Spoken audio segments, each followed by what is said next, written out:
yang saya beri judul Iman yang Teguh. Katakan iman yang teguh. Iman yang teguh. 1 Petrus 5 ayat 9 sampai ayat yang ke-10.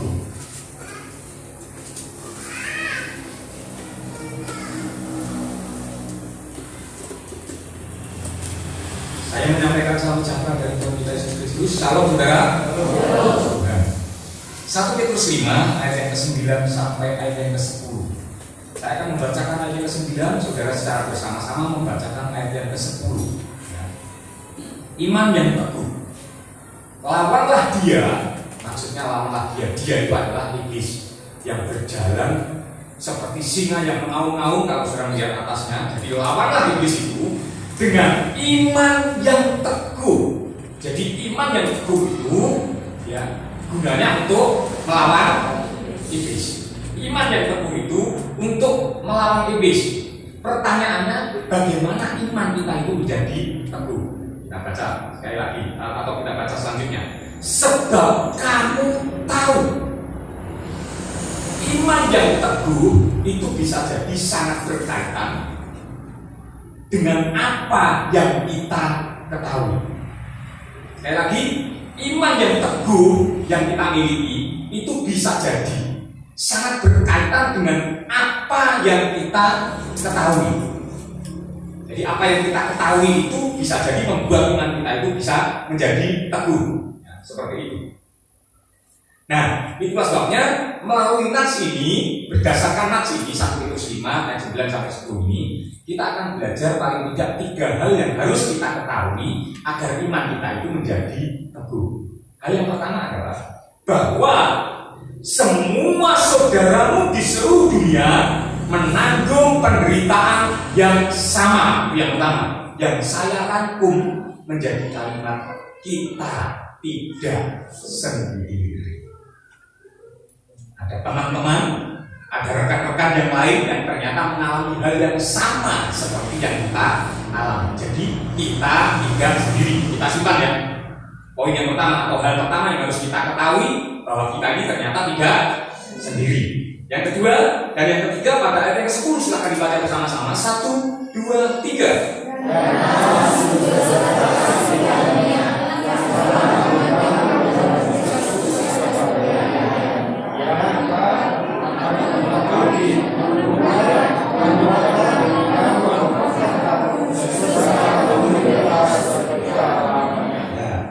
Perhatikan ayat yang kedua.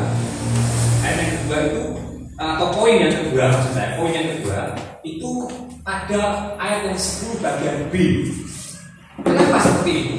Dan perhatikan kata-kata sesudah kamu menderita seketika lamanya. Jadi poin atau hal yang harus kita ketahui yang kedua ya, supaya iman kita menjadi teguh adalah penderitaan kita itu hanya sementara, seketika lamanya. Kenapa ini saya tempatkan pada poin yang kedua? Karena ada kata sesudah. Untuk memperjelas saudara, saya akan memberikan gambaran.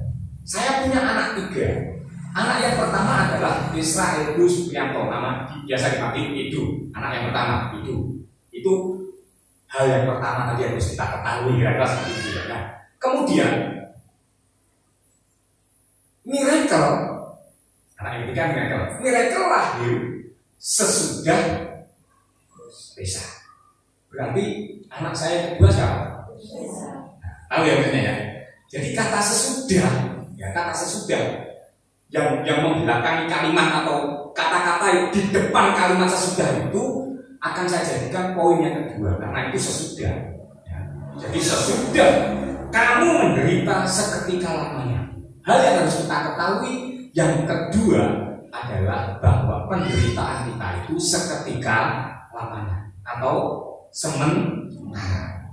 Hal yang ketiga itu pada 10 ayat 10 bagian A. Dan Allah sumber segala kasih karunia. Perhatikan, kenapa ini dikatakan sumber segala kasih karunia? Nanti kita akan pelajari. Yang telah memanggil kamu dalam Kristus kepada kemuliaan yang kekal akan melengkapi, meneguhkan, menguatkan, mengokohkan kamu. Hal yang ketiga ini hal yang saya rasa sangat penting untuk diketahui oleh setiap kita umat Tuhan agar iman kita menjadi kuat adalah, agar iman kita menjadi teguh adalah Tuhanlah yang menguatkan kita. Amin. Tuhanlah yang mengokohkan kita. Tuhanlah yang meneguhkan kita. Itu sebabnya kita harus memiliki iman yang teguh. Jadi 3 ini. Yang pertama tadi apa? Kita tidak sendiri. Yang kedua, penderitaan kita sementara. Yang ketiga, Tuhanlah yang menguatkan kita. Itu yang harus kita ketahui supaya iman kita menjadi teguh. Mari kita pelajari satu persatu. Yang pertama, kita tidak sendiri. Itu harus kita ketahui. So, ketika kita tidak menyadari, tidak mengetahui bahwa kita ini memiliki banyak sekali teman, maka yang terjadi kita akan menjadi sangat lemah, ya, sangat lemah. Dan sayang sekali ada begitu banyak orang-orang Kristen, ya, ternyata lebih suka menyendiri, sehingga merasa sendiri dan pada gilirannya menjadi lemah. Pada gilirannya menjadi lemah. Jangankan saudara dan saya, seorang nabi sekalipun Elia itu mengalami hal yang sama. Ketika Elia itu merasa sendirian dan dia mengadukan halnya penderitaannya, persoalannya itu kepada Tuhan.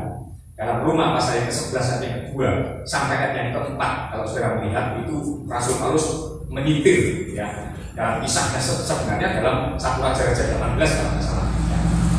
Nah, itu Elia ketika dia mengadukan halnya pada Tuhan, ya, para nabimu telah mereka bunuh, ya, dan hanya aku seorang diri. Apa jawabannya? Ya. Tolong ditampilkan. Roma pasal yang 11 itu tolong ditampilkan. Ya. Sudah bisa melihat di sana. Ya. Roma. Di situ tidak ada kata Roma. Ya. Roma pasal yang ke-11 ayat yang ke-2 mulai, ya. Jadi Allah itu tidak menolak umatnya, ya. Apa yang dikatakan kitab suci tentang Elia waktu yang mengadukan Israel pada Allah, ayat yang ketiga, ya. Ayat yang ketiga, Tuhan nabi-nabimu telah mereka bunuh, ya. Dan ini mengadukan oleh Israelnya, aku seorang diri lah. Jadi dia merasa apa tadi? Sendiri. Dia merasa sendiri. Hanya aku seorang diri, ya. Terus ayat yang keempat katakan apa? Apa jawab Tuhan? Aku masih meninggalkan 7.000 orang bagiku yang tidak pernah sujud menyembah kepada Baal. Ternyata kita tidak sendirian. Ya. Karenanya sudah kasih Tuhan, Alkitab dengan jelas menghimbau pada kita, menganjurkan kepada kita, bahkan bila boleh berkelebihan, itu memerintahkan kepada kita agar kita tidak menjauhkan diri dari pertemuan-pertemuan ibadah kita. Dalam Ibrani pasal ke-10 ayat ke-25, janganlah kamu menjauhkan diri dari pertemuan-pertemuan ibadah. Kenapa? Dan kalau kita ini sudah lama tidak pertemuan-pertemuan ibadah, akhirnya lama-lama kita merasa sendiri. Dan ketika kita merasa sendiri, maka pada gilirannya, di depan tadi saya katakan, kita akan menjadi lemah. Ya, kita akan menjadi lemah. Nah, mengapa Tuhan mengajukan kita untuk tidak menjauhkan diri dari pertemuan-pertemuan ibadah? Karena sesungguhnya sebenarnya letak kekuatan kita itu adalah saat kita bersama. Amin. Jadi saat kita bersama-sama itu letak kekuatan orang itu sebenarnya di situ. Ya. Karena kita ini domba, ibaratnya domba itu kalau domba berkumpul bersama-sama, singa itu tidak berani. Makanya kadang-kadang singa itu memancing supaya salah satu kawanan itu ada yang keluar. Tidak tahu bagaimana caranya. Ketika keluar dan sendirian, disitulah maka singa itu langsung menerkam. Gitu ya. Nah, saya kasih Tuhan, mari kita belajar bersama-sama dengan firman Tuhan. Bahkan ini dipakai oleh seorang politikus juga, bersama kita bisa. Bersama kita bisa.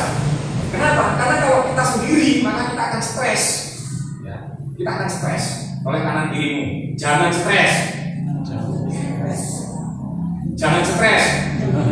Aku temanmu. 1, 2, 3. Jangan stres. Aku temanmu. Nah, puji nama Tuhan. Jadi itu yang pertama, kita tidak sendiri. Itu yang harus kita ketahui. Kita tidak sendiri. Ya, supaya iman kita bisa menjadi teguh. Kita tidak sendiri. Yang kedua, Apa tadi? Yang kedua tadi yang kita sebutkan, penderitaan kita hanya sementara. Wahyu 2 ayat ke-10 dikatakan bahwa kamu akan mengalami kesusahan selama berapa hari? 10 hari. Kamu akan mengalami kesusahan selama 10 hari. Hendaklah kamu setia sampai mati. Dari penderitaan yang sementara ini, Tuhan ingin kita setia selamanya. Dari penderitaan yang sementara ini, Tuhan ingin kita setia selamanya. Tuhan ingin kita setia selamanya. Nah, kuncinya, bagaimana ini bisa terjadi? Kuncinya hanya satu. CINTA. Apa? Cinta. Kuncinya adalah ketika kita mencintai Tuhan, maka ini bisa terjadi. Orang bisa saja, mungkin saja orang itu bisa cinta tanpa setia. Tidak terbukti, ya. Banyak sekali terbukti. Orang itu sebenarnya ya udah cinta, tapi tidak ada setia. Ya, sudah banyak terbukti. Tetapi orang tidak mungkin setia tanpa cinta. Ya. Jadi orang yang sungguh-sungguh mencintai itu sebenarnya pasti akan setia.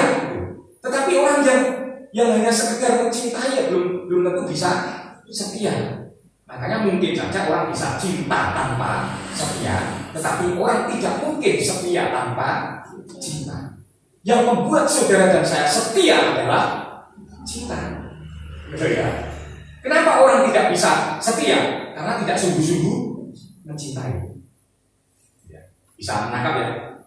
Jadi itu sesungguhnya itu. Jadi dari penderitaan ringan, dari penderitaan yang sementara, Tuhan menginginkan kita setia selamanya. Itu kuncinya hanya satu, mencintai Tuhan. Ya, mencintai Tuhan. Kuncinya Tuhan. Jadi, sudah dikasih Tuhan, lamanya penderitaan atau perjuangan yang kita hadapi itu tidak bergantung pada waktu yang harus kita lalui, tetapi juga bergantung kepada cinta yang kita miliki. Ada contohnya. Apa contohnya? Contohnya Yakub itu. Kita memang mencatat kayaknya 7 tahun ya Yakub ini bekerja pada Laban untuk mendapatkan siapa? Rahel. Tapi karena dia ditipu, akhirnya dia harus bekerja berapa tahun? 7 tahun lagi. Berarti 7 tahun tambah 7 tahun? 14 tahun.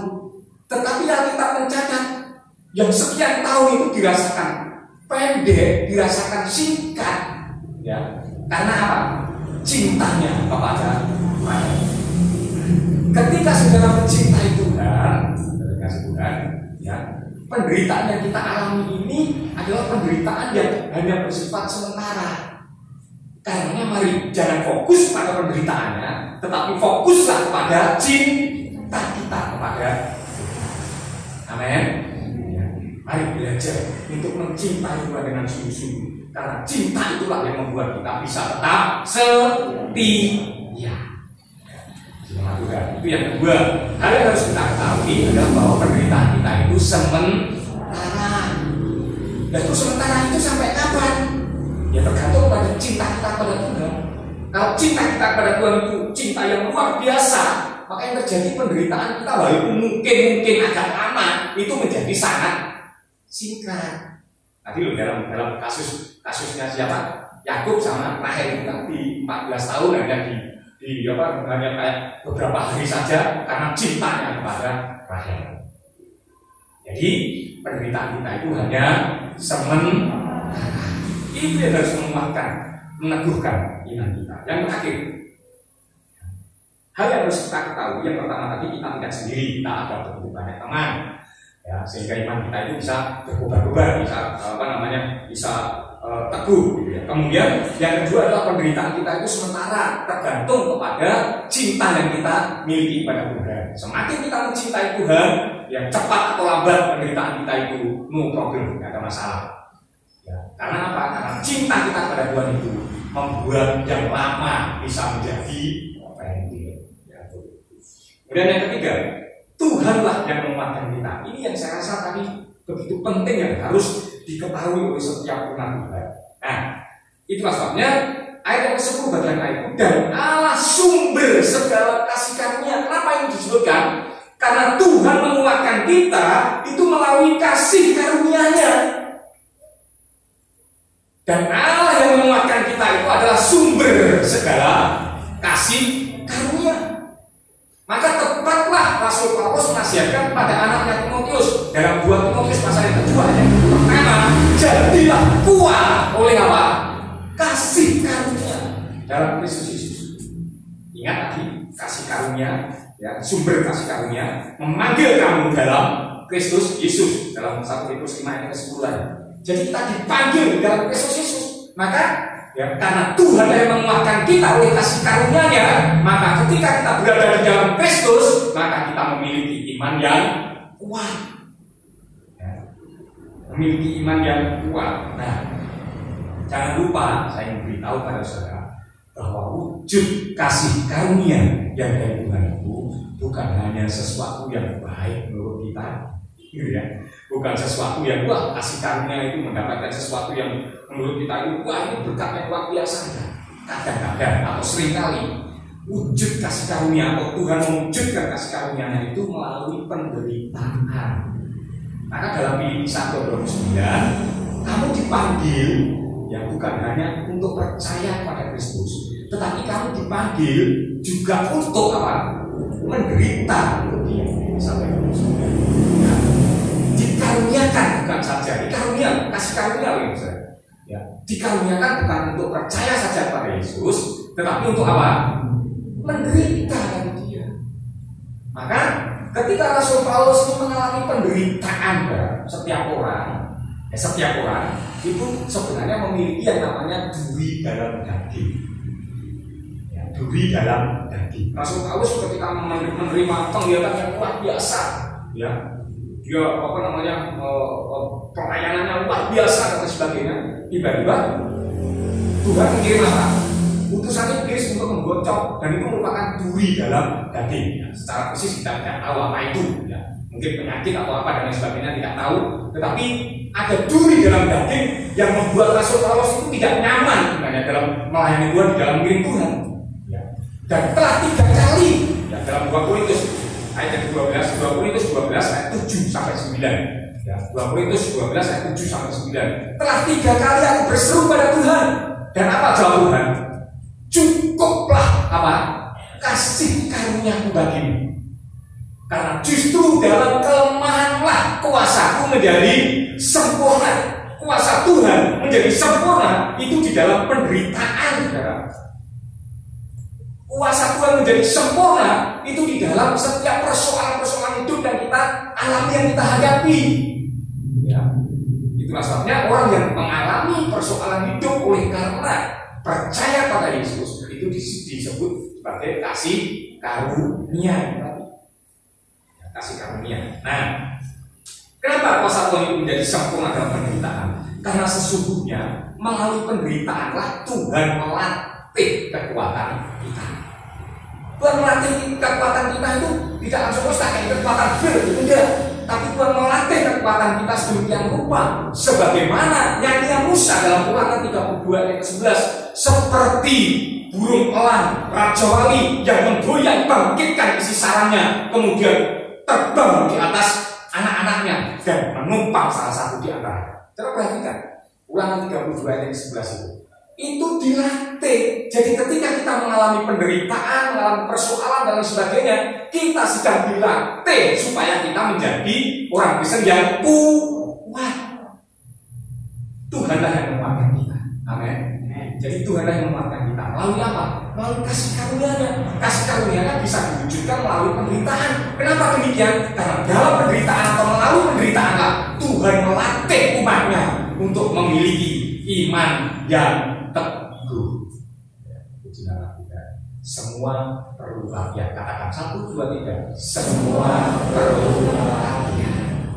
Saudara ingin kuat, Tuhan juga melatih kita untuk menjadi semakin kuat, bertambah kuat ya di dalam Tuhan. Puji nama Tuhan. Inilah saya rasa firman Tuhan yang dapat saya sampaikan dengan yang berkati setiap kita. Iman yang teguh itu sangat berpengaruh terhadap apa yang kita ketahui. Maka 3 hal yang harus kita ketahui dari nafs kita. Kita harus tahu bahwa kita tidak sendirian. Kita harus tahu bahwa penderitaan kita itu hanya sementara, tergantung pada cinta yang kita miliki pada Tuhan. Dan yang paling penting kita harus tahu bahwa Tuhanlah yang menjadi sumber kekuatan.